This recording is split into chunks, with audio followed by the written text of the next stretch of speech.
बहुत पुराने समय की बात है। दूर एक राज्य था जिसका नाम सौरपुर था। वहां के राजा राजेंद्र वर्मा बहुत बुद्धिमान और न्यायप्रिय माने जाते थे। उनके महल के चारों ओर एक विशाल उद्यान फैला हुआ था। उस उद्यान में सुगंधित फूलों के पेड़ पौधे, लताओं पर लटकते रंग बिरंगे फूल और अनगिनत फलों के पेड़ लगे थे। लेकिन उस बगीचे की सबसे अद्भुत चीज थी एक नाशपाती का वृक्ष। ये कोई साधारण वृक्ष नहीं था, बल्कि इसमें लगने वाले फल चांदी के नाशपाती होते थे, जो चांदनी की तरह चमकते और रात में दूर से भी जगमगाते। राजा ने इस वृक्ष की रक्षा के लिए विशेष पहरेदार नियुक्त कर रखे थे। रात दिन उस वृक्ष के चारों ओर चौकसी रहती थी। एक दिन बगीचे का माली गोकुल जब नाशपातियों की गिनती करने आया तो उसने देखा कि एक चांदी की नाशपाती गायब थी। वो घबराकर दौड़ते हुए राजा के पास गया। राजा को ये खबर सुनकर बहुत आश्चर्य हुआ। इतने कड़े पहरे के बावजूद फल कैसे चोरी हो गया? उन्होंने ऐलान किया, जो कोई इस चोरी का भेद बताएगा या चोर को पकड़ेगा, उसे बड़ा इनाम दिया जाएगा। सबसे पहले विक्रमादित्य ने कहा, पिताजी, आज रात मैं पहरा दूंगा और चोर को पकड़ कर दिखाऊंगा। राजा ने अनुमति दी। विक्रमादित्य पहरा देने लगा, पर आधी रात होते होते उसे नींद आ गई। सुबह देखा तो एक और चांदी की नाशपाती गायब थी। दूसरी रात सूर्यसेन ने पहरा दिया, लेकिन उसका भी वही हाल हुआ। अब तीसरी रात छोटे राजकुमार अनिरुद्ध ने कहा, पिताजी, मुझे आज रात पहरा देने दीजिए। राजा को अपने छोटे बेटे पर ज्यादा विश्वास नहीं था, क्योंकि वो उसे भोला और नासमझ मानते थे। फिर भी अनिरुद्ध की जिद पर उन्होंने उसे मौका दिया। अनिरुद्ध ने ठान लिया कि वो किसी भी हालत में नहीं सोएगा। आधी रात को उसने देखा, एक चांदी का पक्षी आकाश से उतरकर वृक्ष पर बैठा और अपनी चोंच से एक नाशपाती तोड़ ली। राजकुमार ने तुरंत धनुष पर बाण चढ़ाकर छोड़ा।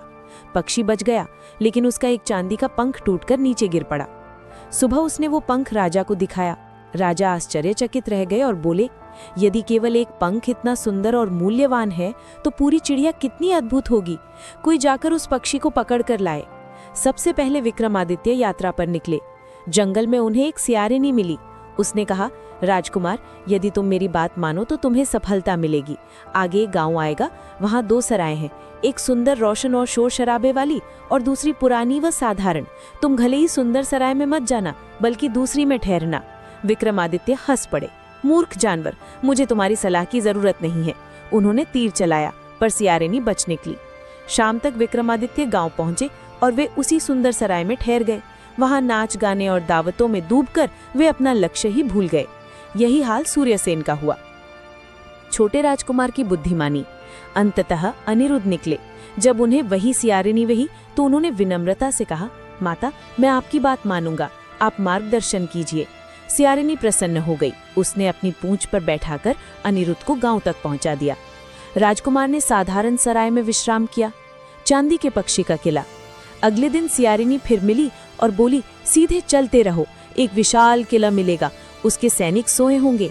भीतर जाकर लकड़ी के पिंजरे में बैठे चांदी के पक्षी को उठाकर ले आना, लेकिन ध्यान रखना, पास ही एक सुंदर रत्न जड़ित पिंजरा होगा, गलती से भी उस पक्षी को उसमें मत रखना।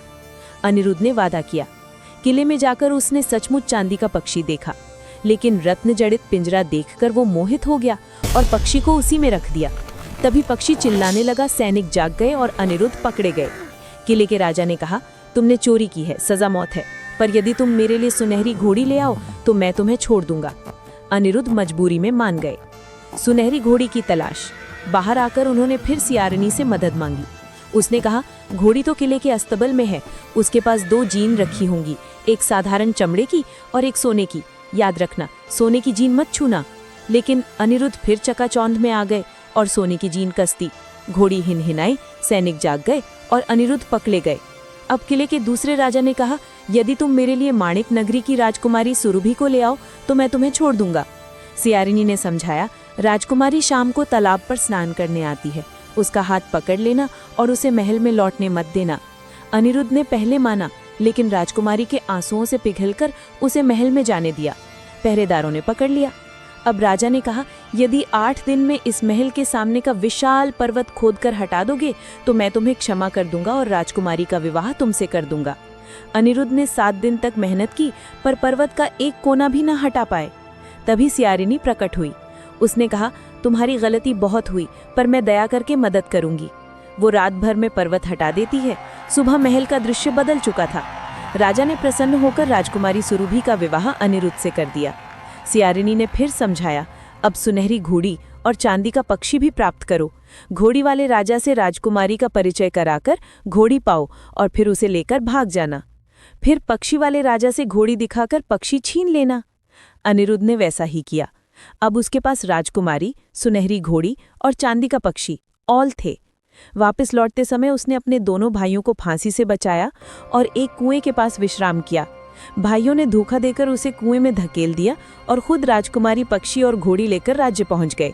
राजा ने समझा कि यही दोनों पुत्र सब लाए हैं, पर राजकुमारी, घोड़ी और पक्षी तीनों उदास थे। अनिरुद्ध कुएं में था, तभी सियारिनी फिर आई और उसे बाहर निकाला। जब वो राज्य लौटा तो पक्षी ने गाना गाया, घोड़ी ने दाना खाया और राजकुमारी मुस्कुराई। सबको सच्चाई पता चली। राजा ने विक्रमादित्य और सूर्यसेन को दंडित किया और अनिरुद्ध को राजगद्दी दे दी।